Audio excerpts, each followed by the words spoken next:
Back together again, my friends. The show is called Let's Be Clear with Senator James Sanders Jr. Why should we be clear? Because there's too much fuzzy thinking out there. Too many questions without answers and answers that don't answer. Too much cliches being passed around and nobody wondering what is the origin of this thing? Why is it? So I say, let's be clear about a thing. Now, today's show has incredible gravity, and the gravity of the situation is what's going to pull us together, pull us down to the clarity that we need. We have some of the best scholars on this issue together, and we're going to speak of the importance of Malcolm X. And you cannot speak of the importance of Malcolm X without speaking of the assassination of Malcolm X, which is entwined in there. To speak of the importance, we of course are going to hear from Professor Winston Grady-Willis. I did it. I'm getting better at this. You all work with me. And to speak of the assassination, we will hear from Abdul Rahman Muhammad. I had it for a second, brother, and it just— It's fine. Well, I appreciate you. Y'all just keep praying for me. Now, with that as an understanding, my friends, I encourage you, the audience, to look up both of these folk and to study them and follow what they're doing. When they speak, they will give you just a moment of who they are, so I don't mess that part up too, and I'll let them explain their immediate significance. But this show is being taped shortly before the anniversary of Malcolm X's assassination, and so therefore there is a certain amount of solemnness, a certain amount of what would have been, what could have been, had we not lost our shining Black prince, as Ossie Davis called him. So having said that, Professor Grady-Willis, why is Malcolm X still important today? Well, first of all, Senator Sanders, thank you so much for having Brother Abdul Rahman Muhammad and myself on today. Why is Malcolm X so important for us today? I would argue that he was the preeminent human rights activist of the last half of the 20th century. Someone who went from humble roots to someone who literally would hold in absolute rapture audiences at Oxford University, Cambridge University during those debates, Harvard, I mean, you name it. He's just a quintessential grassroots intellectual. He's someone who studied, did so much study under individuals like Dr. John Henrik Clarke, great historian. And Malcolm X is a reminder that those of us who have some letters behind our name cannot really lay claim to ownership of intellectual activity. Those letters behind the name often do more to harm us. So many of us in academia, in a formal sense, get so caught up in some of the trappings and the career, trying to move up and trying to peddle the latest book, that we forget about our obligations to our people. And that's something that, Malcolm X never did. There are three key things, if I could, for why I think he's still so important today. One, he was always unapologetically foregrounding the lives of working class, poor, everyday folk, everyday Black folk. His concerns were their concerns. Their concerns were were his concerns. I think that's so important. One of the things we've seen, we saw it at Ferguson, we saw it in Baltimore when Freddie Gray died in police custody. We've seen it even now that sometimes the divide intraracially between working class, poor Black folk, and those of us who are middle class, who are professionals, that divide can sometimes be a distance one. And there are very few folk who have the magic to connect those groups with integrity, and Malcolm X did. The second thing that I think is just so important, and sometimes it's overlooked, Malcolm X always took the time to provide an international, a Pan-African analysis. He didn't um, just confine himself to talking about what's happening to those of us here in the United States. I mean, part of it is his own ancestry, his mother being from the Caribbean. I mean, so that was baked in him.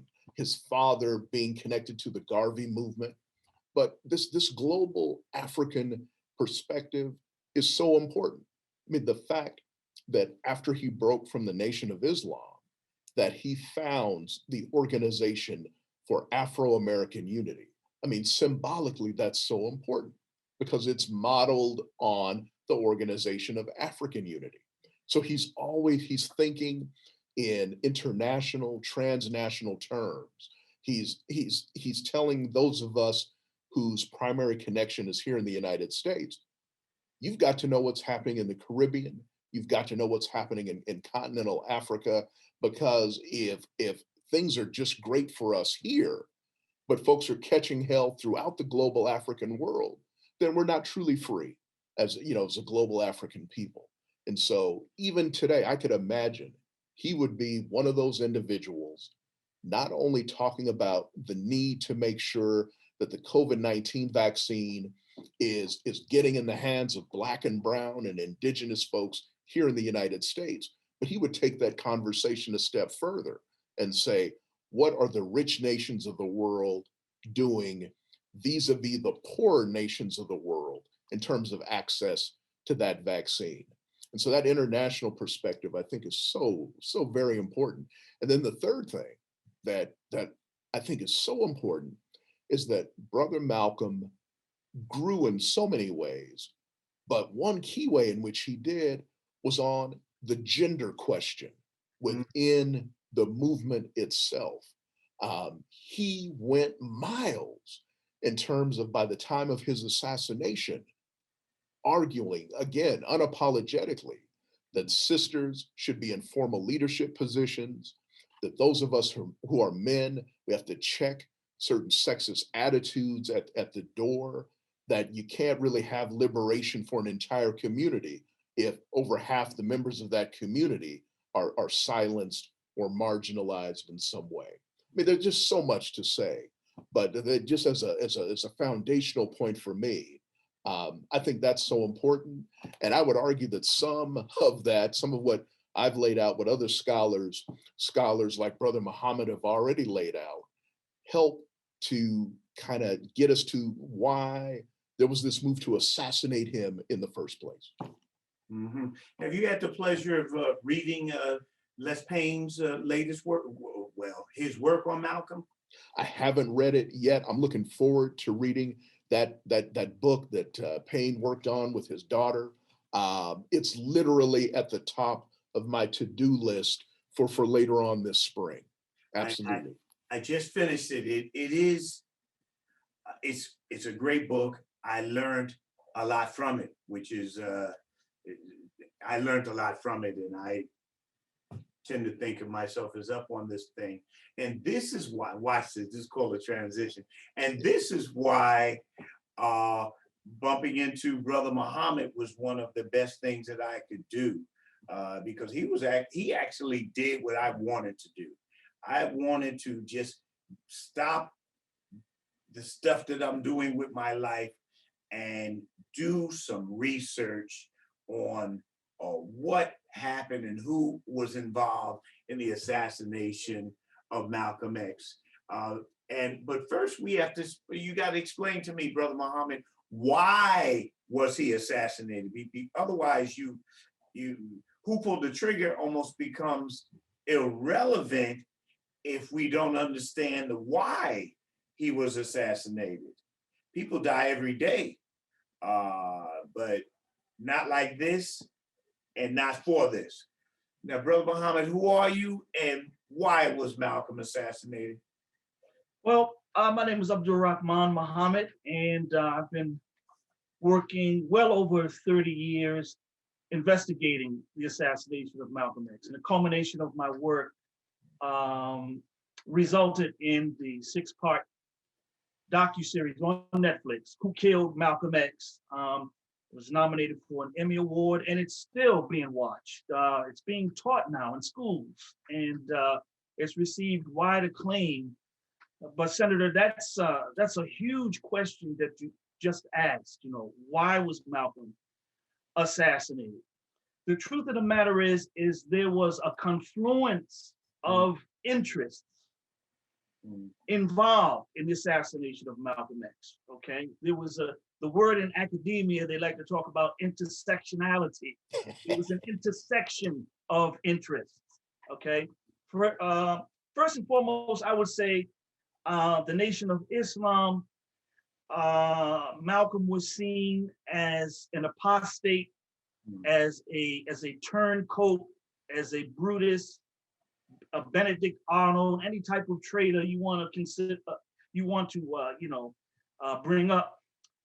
He was seen as scandalizing the name of the Honorable Elijah Muhammad, who was the preeminent leader of the Nation of Islam, and was seen as a divinely sent messenger, a prophet of God.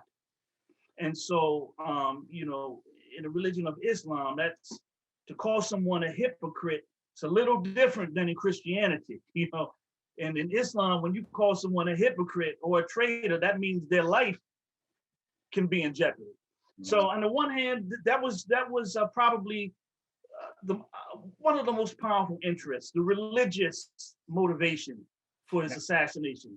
Now, I have to press you because I need to know what made him seen as a hypocrite. What did he say and or do? There are those who... Malcolm, good question. Malcolm, when he joined the nation, let me share this with you.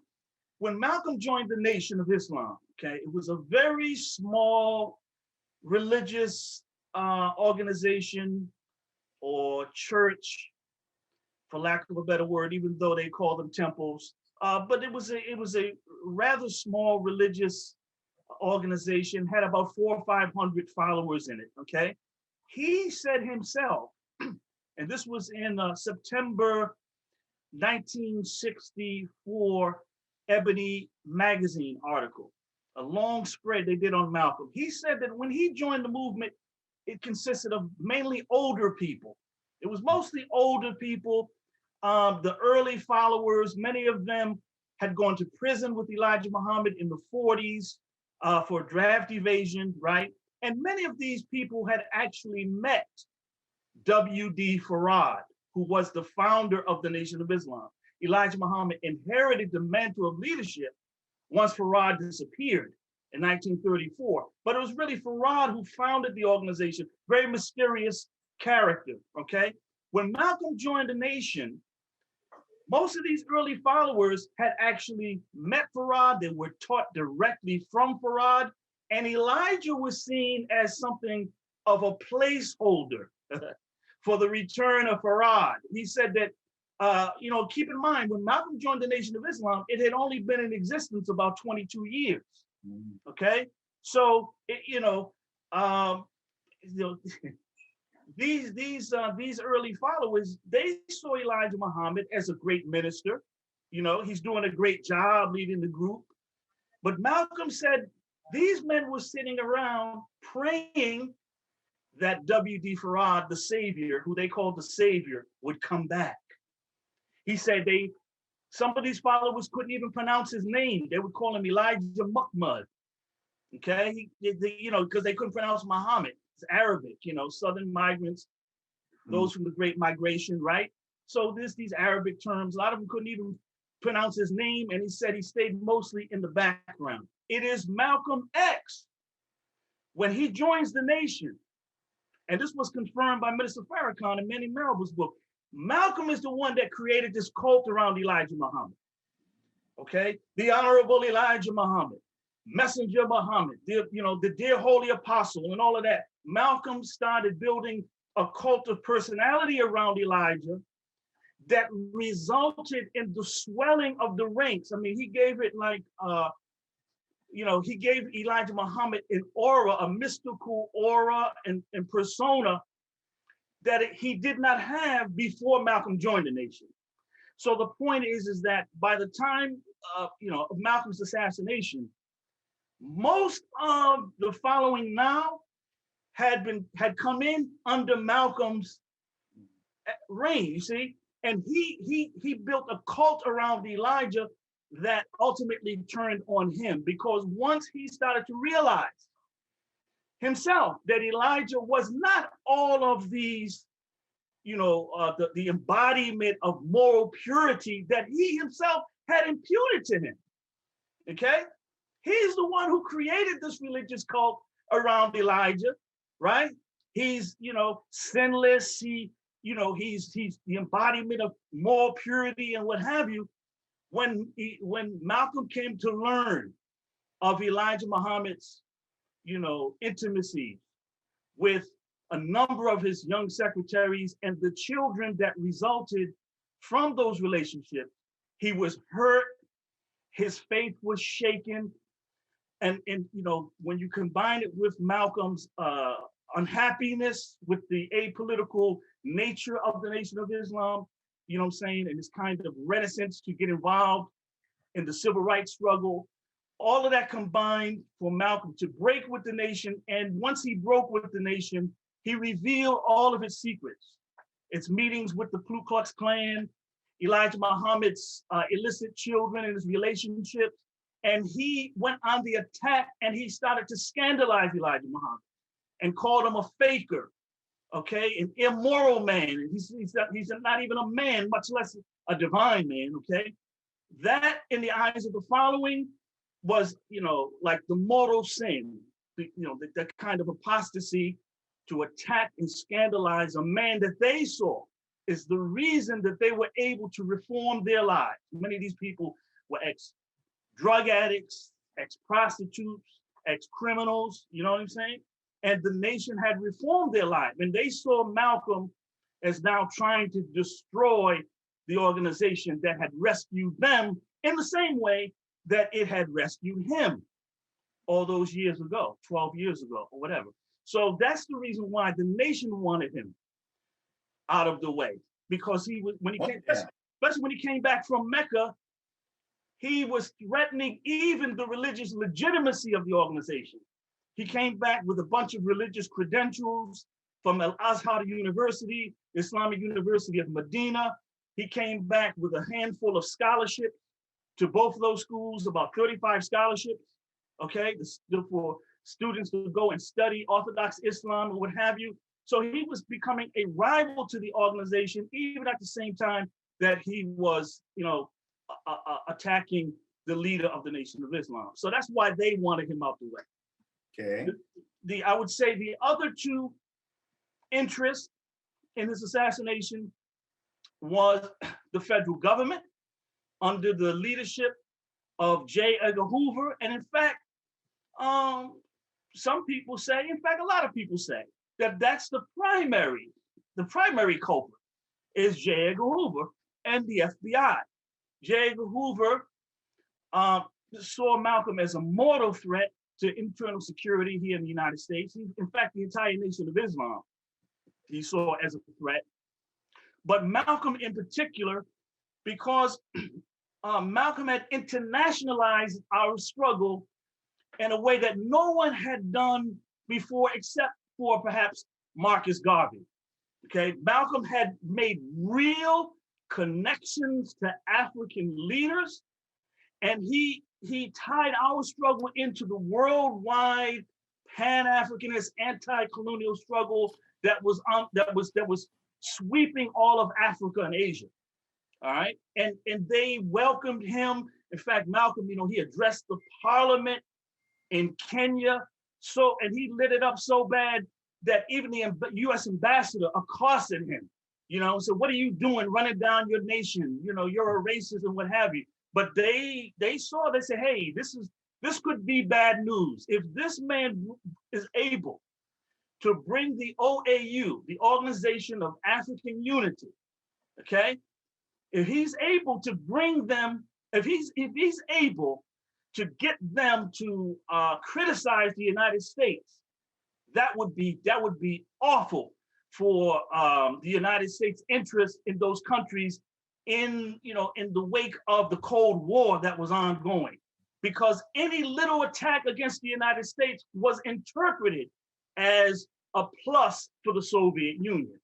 And Malcolm had many ears. They were all listening to him, treating him, as a world-renowned figure, a man who had like no official title, no budget, no office, just him. You know what I'm saying? Yeah. They treated him like a world figure and an ambassador for Black America. So this was, this could make him, and he was making threats. I'm going to take this to the UN. This is not an issue of civil rights. This is an issue of human rights. And I'm going to take this issue before the World Court. And this was very, very problematic for the U.S. government. And so it was shaming the U.S. government, the beacon, the bastion of democracy in the world. So there are those who argue that the U.S. government wanted to liquidate him for that threat that he represented. And then of course we have the third pillar of the assassination intersection, and that would be the New York City Police Department, who hated Malcolm X, hated him to the bone and to the marrow. And you saw that in the series, Who Killed Malcolm X? You saw how much joy they took in creating the rift between Malcolm and the Nation of Islam. You see how heavily his organization was infiltrated by the Bureau of Special Services and Investigation, the BOSS, the ultra secret wing of the New York City Police Department. So those three pillars right there, those are the three pillars of the assassination, the three interests that intersect, that resulted in his a brutal and horrific assassination on February 21st, 1965. Well put, sir. Professor, what did we lose? Well, I tell you, one of the things that we lost, and Professor Muhammad just broke it down, is that as Malcolm X is beginning to level a blistering critique of Elijah Muhammad, as he's beginning to really internationalize his perspective even more, he's doing something else, and that's reaching out again to individuals like Dr. King, like James Farmer, folks who are connected to some of the mainline Black organizations. And he's saying, look, this is not about ego. There absolutely has to be the creation, the development of a united Black front, irrespective of particular ideological distinctions, so that there can at least be dialogue and communication, and the larger public, Black folk as larger communities, don't get sucked into this, oh, it's Dr. King versus Malcolm X, or it's Malcolm X versus Dr. King. I mean, as so many folks have established already, Manning Marable, other folks, I mean, there was this robust back and forth in terms of letters that were written. Malcolm X made a point the last year and a half of his life to say, we've got to work together.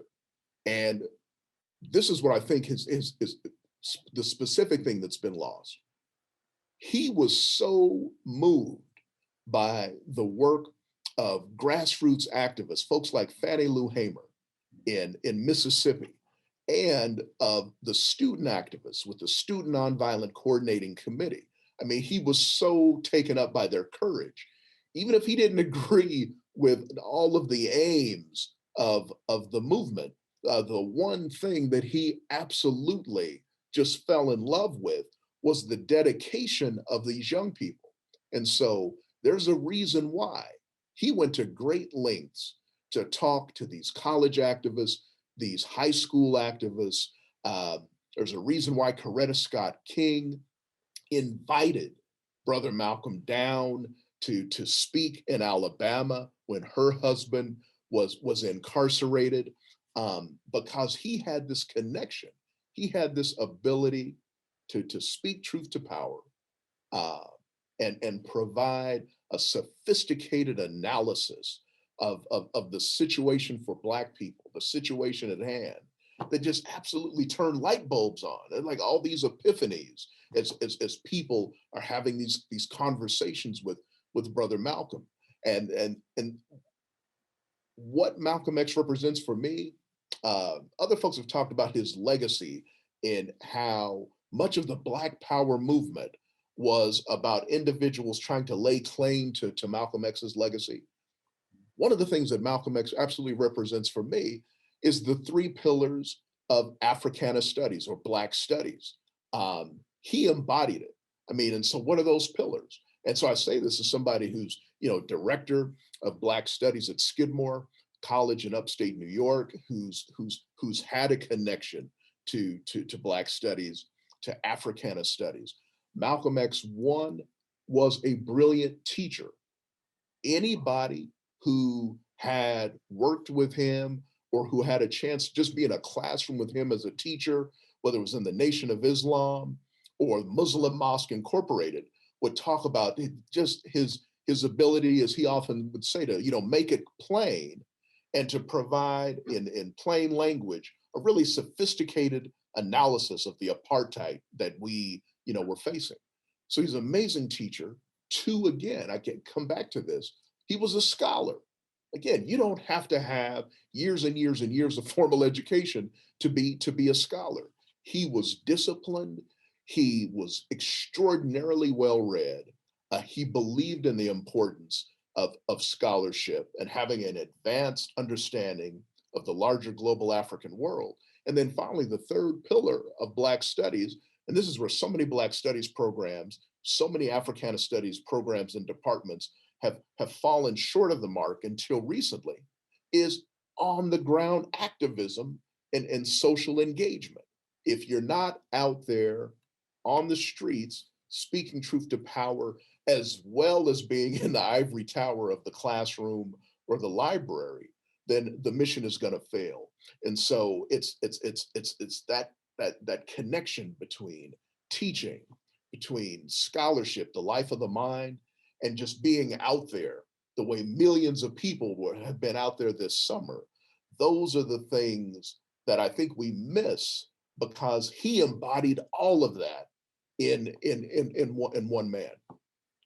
Mm-hmm. Very well said. Please, sir. No, I think he hit the nail right on the head. That was very well said. Malcolm X was a master teacher. That's how Peter Bailey described it. He always speaks of Malcolm being a master teacher. He had a way of being able to break down very difficult, abstract concepts, and he was able to, as the brother said, make it plain. And for that, I think, you really get a chance to see the beautiful mind that he had. Mm-hmm. That brother had a mind. When he came out of prison in August of 1952, and this is one of the things that really comes out in this new book. I just did a book review on it. It is available. There's a lot of good nuggets. No, wait. What's the book? I want to get it now. And tell me the review. Oh, the new book, the new biography by Les Payne, The Dead Are Rising. Yes. Okay. Okay. There's very, very extraordinary revelations in that book. And, one is that you see that the jealousy against Malcolm was there in the very beginning when he came out of prison.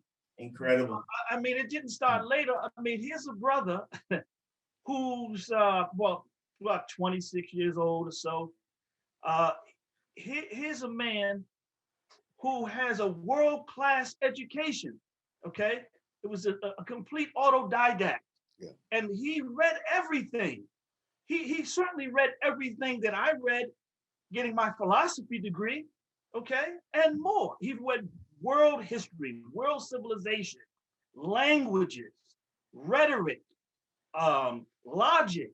Okay, he read all the classics. So I mean, here's a man who very soon these brothers realized that this young man is special because he's going to be speaking and he's going to let one of those $60,000 words fly out of his mouth, and they're going to go, oh, wait a minute now.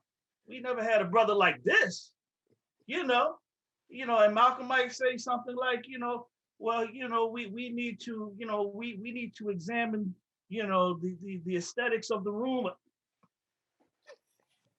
Maybe the room doesn't look right. We can get more followers if the aesthetics were better. And they're like, aesthetics, So right from the very beginning, people felt, nervous about this guy and threatened by him, such that they had, that he was growing the mosque so fast in Detroit with his brother Wilford and another man named Robert Hussein. He was growing the mosque so fast that they were accusing him of trying to take over the mosque. And he had just got out of prison. We're not talking about 1963, 1962. We're talking about when he first got out. The brother had so much light, that Elijah Muhammad had to keep him away from his older mosque that had the old heads in there. Okay, let him, he's got all this energy, send him out and build, what we don't have anything going on. But I can't let him come in here and threaten my old guys because these were my riders. You know what I mean? Elijah Muhammad used to say, I'd rather have, an old, reliable donkey than a fast, unreliable racehorse. He said, these are the brothers that got me here. Okay, brother, if you can do better, go out there. The world is your oyster. And that's what Malcolm did. That's what he did. And he took it from an organization of 400 or 500 people to an organization of, somewhere of a couple of 100,000 people. Okay, so this comes out in the book. So yeah, the brother was very, very correct about that. It was his power to articulate very complicated ideas in a way that the common folk could understand. And this is where, the benefit of not having a lot of that, academic baggage and verbiage and all of this, you know what I'm saying? Where we're all speaking to ourselves. Malcolm spoke to the people, he spoke to the people. Well, I'm going to take us to two organizations, and I'm going to really dwell with the first, the OAAU, the Organization of Afro-American Unity, and of course, the MMI, the Muslim Mosque Incorporated. Now, the OAAU was patterned after what was then known as the Organization of African Unity in Africa. Ethiopia was the headquarters. So under those conditions, Malcolm saw the African nations getting together and creating organizations. And he was seeing how they were going for their freedom in an organized fashion. And he tried to recreate that here in the US. And let's see, Professor Grady-Willis, would you be kind enough to explain the OAAU, Brother Muhammad, if you could explain the MMI? Yeah, absolutely. And so the Organization of Afro-American Unity was designed to, one, have a structural connection to the OAU around making the case for what Brother Muhammad has already laid out, this need for a human rights agenda that can be taken to the United Nations in the same way, according to the UN Convention and its landmark Declaration of Human Rights, in the same way that individual nation states or oppressed minorities or groups in a larger UN context would do so. And so Malcolm X was well aware that already throughout the late 40s and 1950s, Black leftists, some individuals who were very familiar with W.E.B. Du Bois, the great professor, arguably greatest intellectual mind the world produced anywhere in the 20th century, Paul Robeson, that this notion of a We Charge Genocide petition, that it was important to concretize that and to put the issues of human rights abuses against the 22, almost 23 million Blacks in the US in that context, and to actually use the structure, the subcommittee, the committee structure within the UN General Assembly to bring those issues to bear. And so the Organization of Afro-American Unity was going to be the vehicle through which that could happen. It would call for gathering information, data on whether it's police killings, white terror, the reality of white terrorism, the work of the Ku Klux Klan, other white terrorist groups for years, to bring that data to bear, to talk about something that's still an issue, Black infant mortality in a US context being on the par with infant mortality rates of other places in the global African world.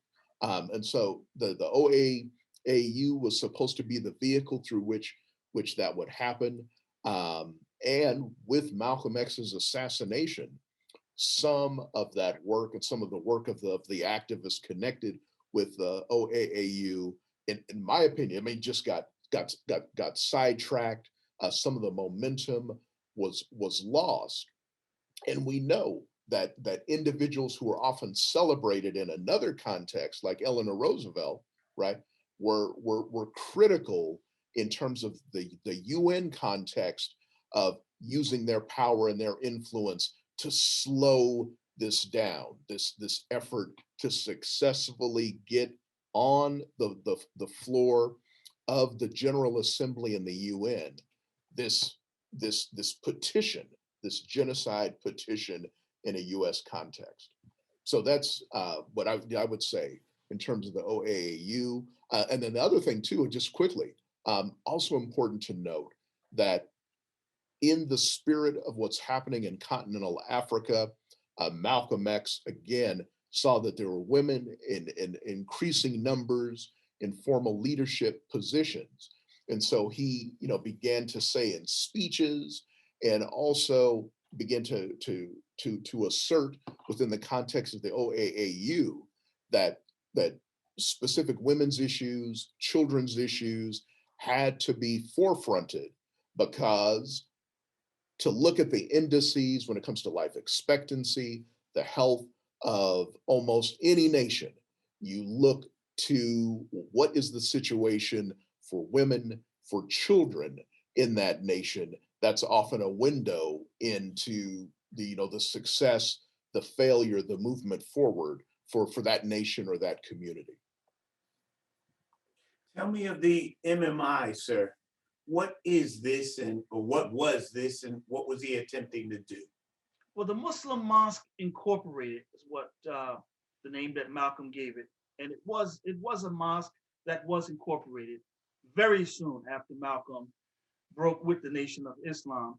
Malcolm was identified as a Muslim, and he wanted to have a new organization as his platform. Okay, the problem was that Elijah Muhammad presented his version of Islam as being the total solution. Okay, so it's not just a religion, but it's also going to solve the political question of how to solve, the Negro problem. Okay, his solution was separation. Okay, that was his solution. But he had a solution. He had a whole, wasn't very clearly defined, but he wanted Black folk to separate from their former slave masters, so to speak, okay? But it was a total solution. When you believe in Elijah Muhammad, you weren't just believing in a religious figure, you were believing in a, a political figure as well, a political leader who had the total solution. Now, when Malcolm broke from the nation, most of the people who left with him were, of course, from the nation. And they were working it out, they were working it out, like what was going to be the aims and objectives of this Muslim Mosque Incorporated. Most of those folks believed that, well, they believed what Malcolm said, that he was being hamstrung by the corrupt officials in the Chicago branch of the Nation of Islam, right? John Ali and Raymond Sharif and these people, that because he was being hamstrung, that the only way he could implement Mr. Muhammad's program was he had to leave. He had to get out from underneath, their authority in order to better implement Mr. Muhammad's program. And that's what those brothers and sisters who left the nation with him, that's what they believed that Malcolm was doing. However, in other words, they didn't believe that they were signing on to Orthodox Islam and embracing the white man and all of that, and universal brotherhood and all of that. No, the white man was still the devil. Okay, they still believed in separation from America and all of that. So then what happened was, by the time you get to Malcolm's ballot or the bullet speech, April 3rd, 1964, at the Corey Methodist Church. The version we most often hear, though, is not that version. We hear the version of April 12th, which was at the King Solomon Baptist Church in Detroit with Reverend Cleage. That was the day before Malcolm made his pilgrimage. He made his pilgrimage on April 13th, 1964. The day before he made his pilgrimage, he gave the most brilliant version of the Ballad of the Bullet speech. In that speech, in the very beginning, he said, I want to clarify, I'm still a Muslim. I still believe that Mr. Muhammad's, solution is the best solution, and so on, in so many words, okay? But when he comes back from Mecca and Africa and sees what he sees, he begins to see that, look, all Black people are not going to be Muslims, okay? And that, actually, let me slow my roll a little bit. That Ballad of the Bullet speech, he did say this as well. He said that, we don't get attacked because we're Muslim or we're Christian. We get attacked because we're Black. He said, we're going to keep our religion in the closet. If it hasn't done anything for you already, you should have gotten rid of it anyway, so to speak, right? So here's my point. Even before he went to Mecca, he realized that he was going to have to divest the Muslim Mosque Incorporated of politics. He was going to have to take politics out of it and make it, his spiritual base and the spiritual base of those who were Muslims. But that the more complete solution to the problem, the political solution to the problem, was going to involve all Black people from whatever organization you come from. And even in that speech, that Ballad of the Bullet speech, before he goes to Mecca, in that speech, he says that he wanted to be like a Billy Graham of Black nationalism. He said Black nationalism is a self-help organization. It's a self-help philosophy, right? The beautiful thing about Black nationalism, you can stay in the church and practice Black nationalism. You can be in the mosque and practice Black nationalism. So at the end of the day, what the Muslim Mosque Incorporated became, to answer your question, is it became essentially a religious organization that was, that was tailored to those who followed Malcolm, happened to be Muslim. Okay, he wanted to get the brothers educated. He brought back scholarships and what have you. But when he separated those two organizations, he divested the Muslim mosque of politics, and he vested it in the OAAU. And he also started divesting himself of some of the misogyny that he believed in, because Malcolm has some very misogynistic views going all the way back to when he was, a child. Right. Okay, for a lot of reasons, a lot of it had to do, and he said in his autobiography, because of his interaction with the street hookers and the prostitutes, and he saw the mean, vicious, conniving behavior of these women, and he had a very dim view, of women. He didn't trust women at all. And when he founded the OAAU, all right, he began to realize, after he went to Africa, because that's when the OAAU was founded in June of 1964. When he came back from Africa, he said that the most progressive African nations I saw were those nations where their women were progressive. Okay, where you see a nation, an African nation developing, it's because their women are developed. And so he started placing highly competent women in positions of authority in the OAAU. Okay, Lynn Shiflett, who was the first African-American female news anchor, okay, was in charge of the OAAU. He had Sarah Mitchell, who was a college graduate and worked for the New Yorker. Muriel Gray, who was the artist, who became Muriel Feelings, all right? And on and on and on. He had a lot of, Maya Angelou had just come back from Africa right before his assassination, the week of assassination, okay? She was enthralled with him. But this created deep resentment with the brothers in the Muslim Mosque Incorporated, because they came out of a very patriarchal, structured hierarchy, and they weren't going to have these women telling them anything. But Malcolm began to realize that it's not just a message to the grassroots, okay? We need everybody in this movement, you see? We need grassroots, yes, we need grassroots, but we need accomplished, educated people as well. We need everybody in this movement. But this created problems and resentments between those two organizations that carried on long after his assassination. I mean, I know there's a lot of ill will that I saw even like in the early 2000s. A lot of those brothers and sisters couldn't even talk to one another because these men, they resented a woman telling them what to do. They just weren't having it. That wasn't their culture. That wasn't the nation. The nation was the women were over here and they did this, and they had their own classes, and the men were over here and they did this. And so, that's what it essentially amounted to. Malcolm brought back the Sheikh Hassoun. You teach the brothers the religion, okay? And what we'll do is we'll build a broader coalition type movement involving all elements of our community.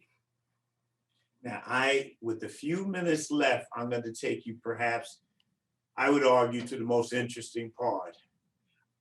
Where was Malcolm going? What would have gone? The speculations of it. In fact, I will go first. And I base this on a lot of Bill Sales' work. Bill Sales wrote the book, From Civil Rights to Black Liberation, Malcolm X and the Organization of African Unity. He did some excellent work there. He spoke of how part of Malcolm's trajectory could have led him into the realm of direct politics, directly being in politics. Malcolm looked at how Congressman Adam Clayton Powell Jr. at the time was able to deal on a world stage, and he was able to do things, and that intrigued Malcolm. In fact, I alert you, I consider myself as one of the continuations. I consider myself as a disciple of Malcolm X, not a religious one, but a disciple, a political disciple. Now, I'm not saying that this is the only direction, nor the most important direction, but it is certainly a possible direction. Bill Sales was speaking of how Malcolm was interested in a run for the city council as a start of moving forward. Now I'm going to show you, I jumped away for a second to grab something that I have on my desk, my office, and I wish that I had cameras that could do better. I'm going to show you a picture that I'm betting neither of you have ever seen of Malcolm X. This is a picture of Malcolm X overlooking the New York State Assembly and just studying the possibilities of what he could do in that arena. And what some people call bourgeois politics and others call electoral politics is merely an arena, one of the arenas of our struggle. Sometimes the most important one, sometimes not. Let me remind everybody that our people have gained more from popular democracy on the streets, than we have from electoral politics so far. So let me stop for a second and say, Professor, where was Malcolm headed? Where was he going? And then I'm coming to you, Brother Muhammad. Thank you. And thank you, Senator Sanders, for lifting up Bill Sales' book. Bill and Aisha Sales were both, when I finished school, or just as I was finishing my undergraduate years at Columbia, I got involved with a Saturday school that they ran. And so, Bill, other folks were involved with Black New York Action Committee, Sister Aisha Sales doing, the Saturday school, and got to volunteer. And so this leads me to one other possible direction for Malcolm X. I sincerely think that he may have, in conjunction with his soulmate, Dr. Shabazz, Betty Shabazz, make an effort to create, I'm thinking in the New York metro area, maybe in New Jersey, but an independent Black school, a K through 12 experiment, different from some of the schools that were in the Nation of Islam. But Malcolm X saw some of the politics that would eventually lead to tensions between Black folk in the larger community and the predominantly white teachers union in New York, in terms of just the delivery of an education to young people. And so I agree that the electoral political piece may have been important, but I mean this sincerely, teacher that he was, that there may have been an effort, an initiative to really press for independent Black schools in a progressive way politically. You're not saying that because you're a teacher. No, I'm not no. saying it because I'm a politician. Well, save us, Brother Muhammad. Save myself.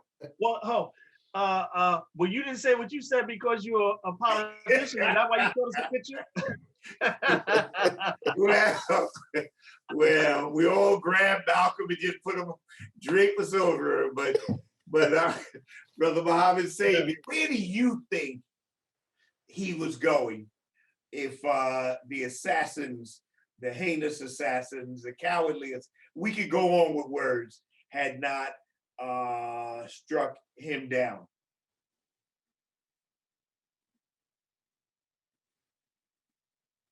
Well, I think you froze. I think in the autobiography, there's a quote. Like, can you hear me? Well, yes, but your image has frozen. But we hear you. We hear you. So I thought you froze on the question for a second. Why don't you continue to speak? Your image is not as important as your voice, I guess. If you speak, we hear you. No, we don't. Brother brother Professor, we're Yeah. coming back to you. Okay. Um, Well, if I could just really quickly, and hopefully we'll get Brother Muhammad to come back, but one other possibility, I mean, concretely, he was really serious about taking this case to the United Nations yes. in terms of genocide, ongoing genocide against people of direct African descent. So I don't think we can lose sight of that. I mean, imagine during this Black Lives Matter moment that we've been living through these past few months, this effort by some folks in a performative way, but in other folks, genuinely, earnestly, to have this reckoning around race. We begin to have discussions about indigenous peoples and the genocide against them. Imagine if Malcolm X had lived, and if there could have been a robust conversation around that 30, 40 years ago. I am amazed. Professor Muhammad, let's let you get No, back. this is a good question. I apologize for that. There's No, a life happens. autobiography where he says about 3 days before his assassination, he gave an interview. And this is his final statement on his philosophy. He said, "I'm man enough to tell you that right now, I don't know what my philosophy is, but I'm flexible." Okay, that's a quote. Words to that effect. I think that Malcolm would have gone on to become a public intellectual, which is really what he was in the first order. He was a thought leader. That's, and he wanted to be taken seriously that way. He was unhappy that towards the end of his life, the only way he could get any type of media attention was to say something bombastic or something over the top, something incendiary. He had become a caricature, of himself. And it's a caricature that he himself helped create in a lot of ways too, because he was the master of the soundbite.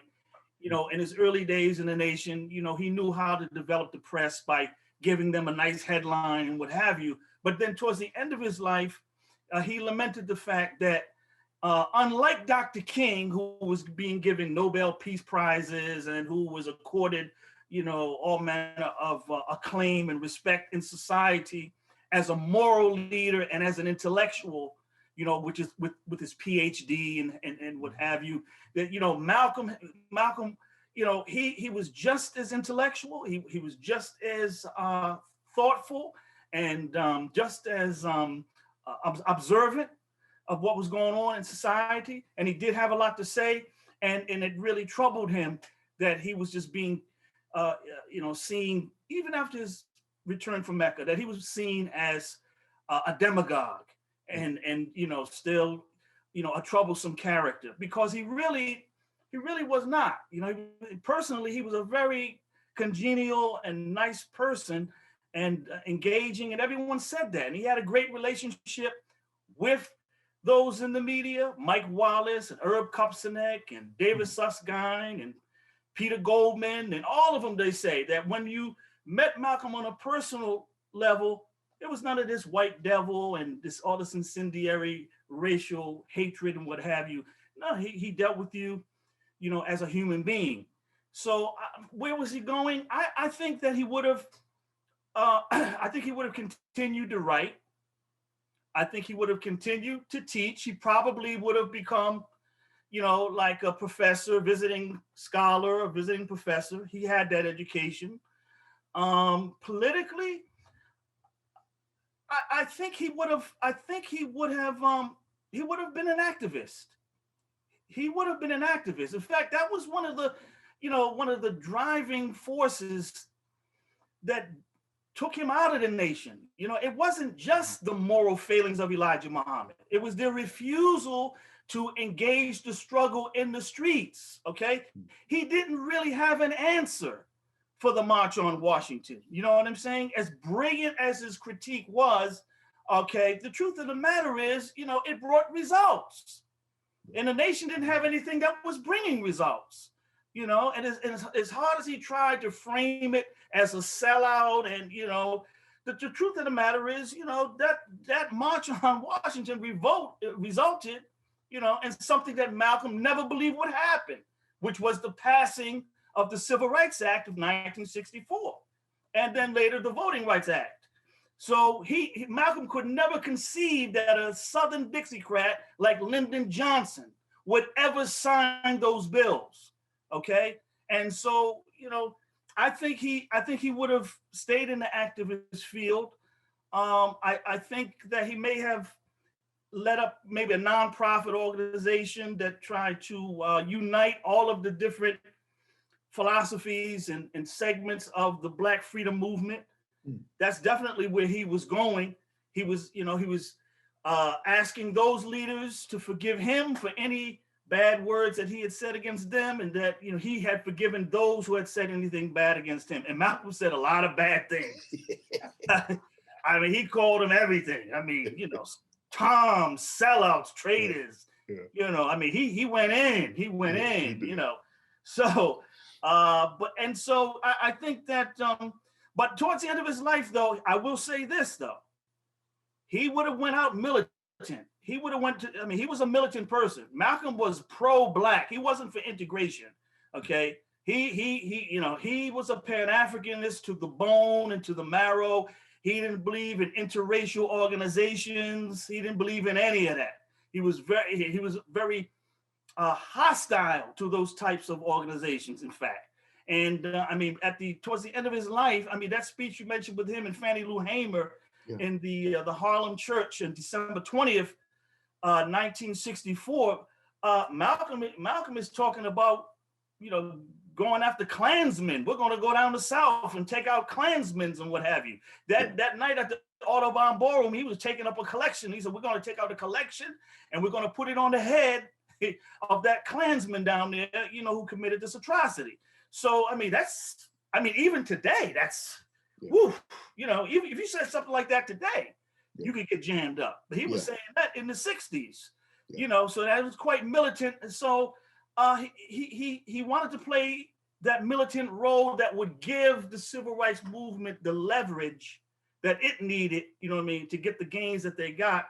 But at the same time, he was going to have to try to find a way to get the stigma of that demagogic stigma that was on him, to get that stigma off of him. So it's, again, that's the $1 million question, what would he ultimately become? I think, again, a teacher, a professor, I think but he could have very easily become what Charles Rangel became. He could have replaced Adam Clayton Powell. Malcolm owned Harlem. He owned it. He owned it. If he wanted that, he could have easily done that without question. Yeah. So who knows where life would have, maybe he gets some backers and they say, look here, we want you to run for Congress. You never know. Just never know. He could have done any of that. He could have been a professor. He could have been just a straight public intellectual writer. He could have just stayed on the college speaking circuit and just, made a very nice living. He had a number of options available to him. One thing was never going to happen, though. The civil rights movement was never going to embrace him like that. They couldn't afford to. Their funding would never allow that. The coalition that the civil rights movement had built with, Jews, Jewish money from the Catskills, the Catholics, labor and whatever, they would never embrace Malcolm like wholeheartedly like that. And not only that, they didn't trust him. They didn't know where he would go or what he would say, that would injure, their funding sources and their support. So they may have, from a distance, worked together in the way that they had been. But, him being part of like hooking up with Dr. King like that, or, any A. Philip Randolph or Whitney Young or James Farmer or any of those people like that, those were integrationist organizations. Mm-hmm. Malcolm was not an integrationist. Okay, he was not. But other than that, it's very hard to say. I am truly learning and from both of you And the time, of course, waits for no man or woman. We're into last words here. And Professor Grady-Willis, I'm going to let you have your last word, followed by Abdul Rahman Muhammad, who will have his last word, and I, or both of you will have the penultimate word, and I will take the last one, and I get a chance to say what I think, and you guys can't rebut me. Professor, please. Yeah, no, thank you, Senator Sanders. Thank you again, Brother Muhammad. Thank you. I guess the last thing that I would just say, just on a personal note, because I really think sometimes just your own personal lived experience is so moving. And I remember growing up in Denver, Colorado, and I love telling students to this, they say, "Where's Malcolm X from?" I say, "Omaha." They're like, "Omaha?" I said, "You don't know much about Omaha." But anyway, yeah, Nebraska. And so growing up in Colorado, there was this painting, of Brother Malcolm in the basement of our house. But I didn't know much, folks didn't say much. So it wasn't until I was a college student, Black student organization meeting, and the president, Whitney Timus. This woman was an incredible leader, student leader. And she has this really mild-mannered, she said, "Many of you may not have heard Malcolm X speak before. And so I'm going to play for you." And sure enough, it was a message to the grassroots speech that Professor Muhammad mentioned. So played the tape. And I remember just listening to that tape in the Malcolm X Lounge, because that's what it's still called at Columbia University. And I almost urinated on myself. I was so, just the language, the sheer power. I'm like, who is this man? Here I am, I'm 18 years old. And from that, moment on, just this journey, trying to understand him better. I mean this sincerely. No one should have a university experience, at least a college experience, if you have that blessing, and not have some class in which there's a significant substantive discussion of Malcolm X. It's got to be a critical discussion. We're not just lifting up folks and not looking at the flaws, the mistakes, but he is that important a figure, not only in US history, not only in African-American history, but the history of the global African world. And I just know personally that the impact that he's had, his legacy is with me. I try to live it as best I can, failing all the while as a professor of Black studies. But I just wanted to share from that, just that personal connection. Very powerful, sir. Very powerful. Sir, all yours. I would have to second the good professor.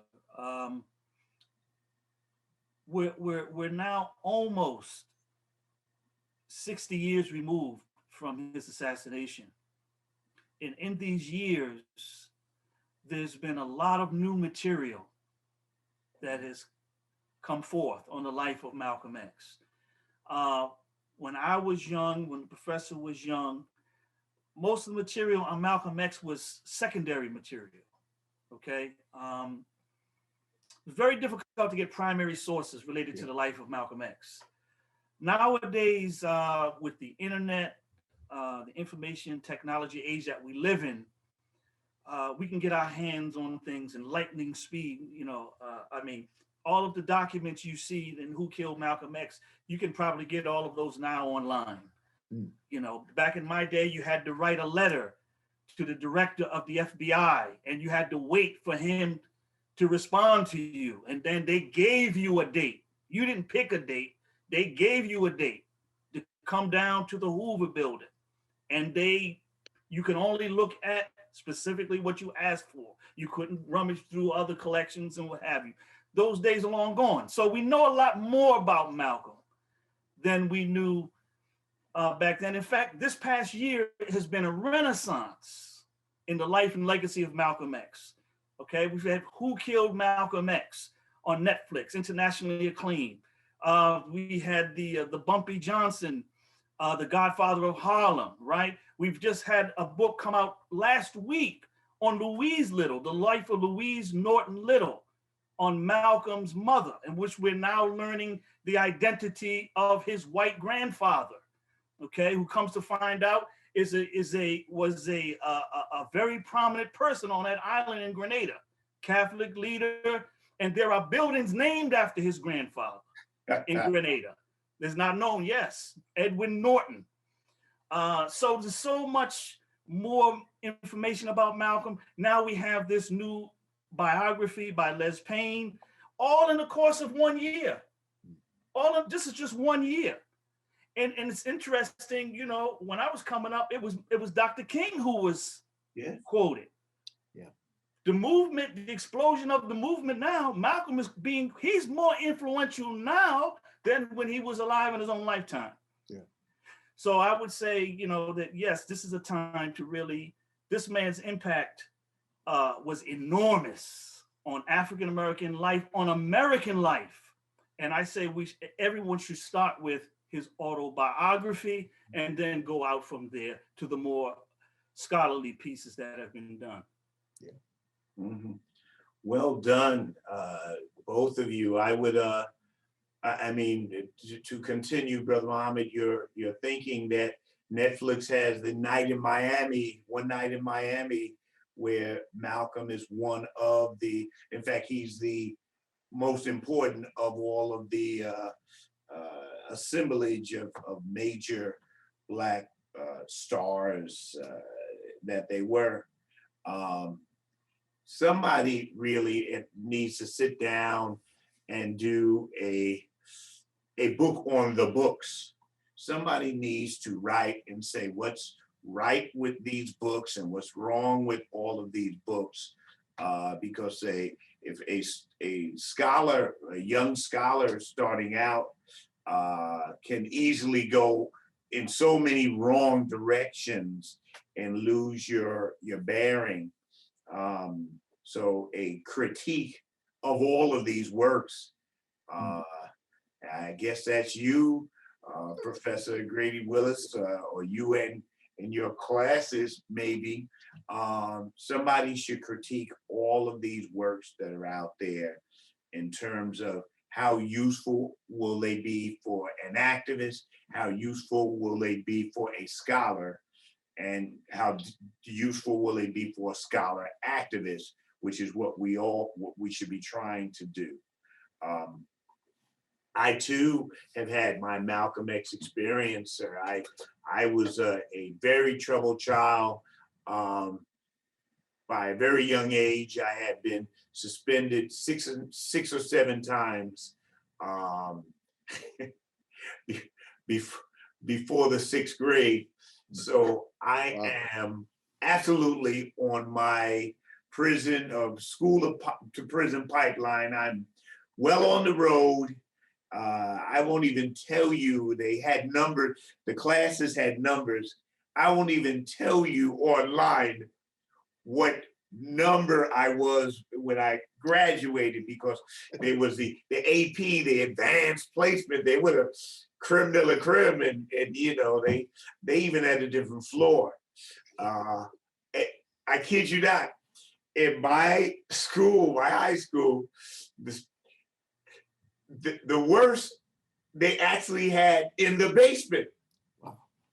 Out of sight, out of mind, where, you know, it truly was the holding cell till they get Rikers or one of the prisons ready for you. They would, you know, we'll hold you here for a while. Education, we'll go through the motion, but we're just trying to get your cell open at Attica, so that we could get you in there in a timely fashion. So I was absolutely on that trajectory, and I mean, they couldn't put me in special ed because by the 6th grade, I had a 12th grade reading level. So they had trouble explaining why I should be totally thrown into the dungeon. And I read a book. I was always rebelling, always something. I knew stuff wasn't right. I couldn't understand I knew it wasn't right. I had no means of saying what was wrong, but I knew stuff wasn't right. The best I had was the Bible, and I knew that it wasn't right based on the Bible, but I didn't have a critique. I did not have an analysis. In the 6th grade, I read a book that changed my life. And that book was the autobiography of Malcolm X. And it was like blinding light, where I said, so that's why this is. And it made so much sense. Now there's only so much that you can, I don't care how smart you are in the 6th grade, you don't have a certain maturity, you don't have a certain amount of other lived experience, but it allowed me to stop my fratricidal behavior, fighting myself, and a road of damnation, if you wish, and stop fighting like that. Now, you see, I read the entire autobiography, because if you don't read the entire autobiography, you'll come out a racist. You will come out hating whites. You've got to read the entire book, because at the end of it, Malcolm X came out the proudest Black man, proudest African that we produced yet. So proud that he had no problem with whoever the good Lord made you. If he made you white, that's fine. And he had a role for whites. He said the proper role for whites is they need to go into the white community and work with white people. He said the problem is not the Black community. The problem is in the white community, and white people, there's a role for you in this struggle.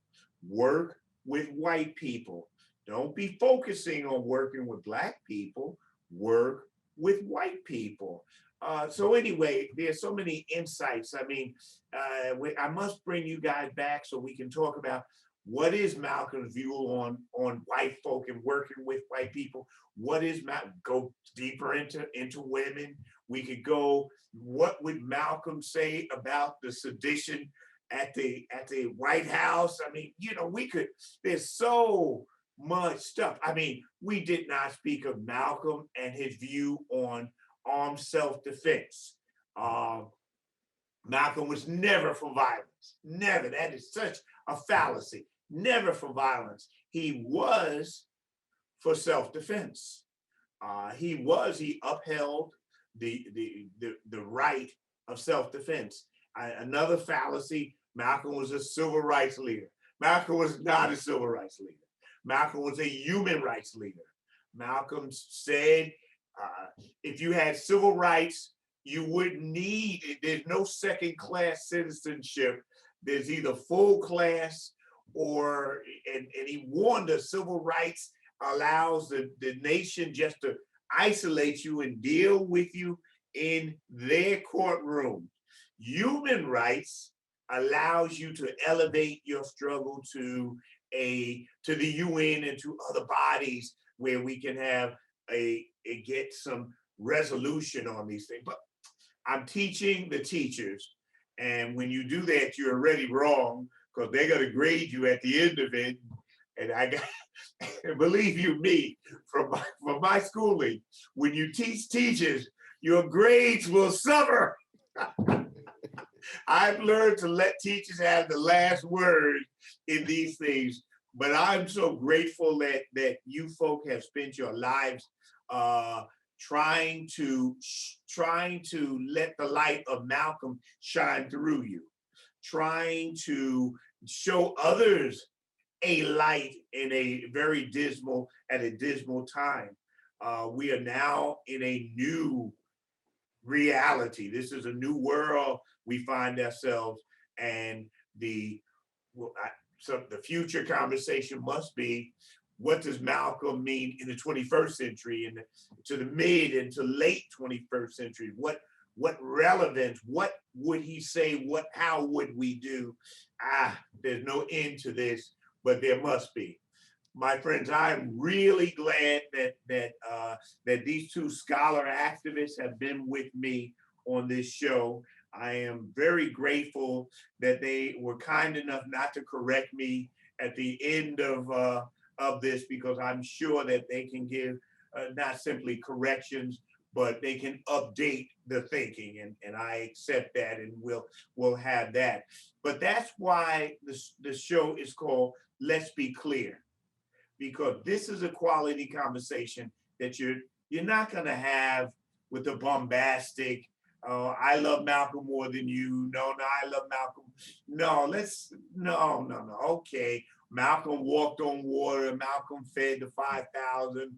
Malcolm had no sins. No, that's not true. This was a human being, a young man who died at 39, the same age as Martin Luther King, mind you. 39, man, that's nothing. You barely formed by 39. And yet he had changed the world by 39. Incredible. So it encourages young people that you don't have to wait, my friend. Anybody who's telling you you have to wait your turn, get out of here. You make your turn. You turn the thing over. Don't wait. Make your turn. My show is called Let's Be Clear. I am Senator James Sanders Jr. I again thank Professor Winston Grady-Willis, who I got it, that one. Now let's go. We can do this now. Abdul Rahman Muhammad. Close enough. Perhaps he'll work with me after the show. My friends, thank you very much. This has been Let's Be Clear. You should look up both of these folks and you should follow them. Professor Muhammad actually teaches a course that he has, and you should find that course and take it. I will. Thank you very much. God bless you both.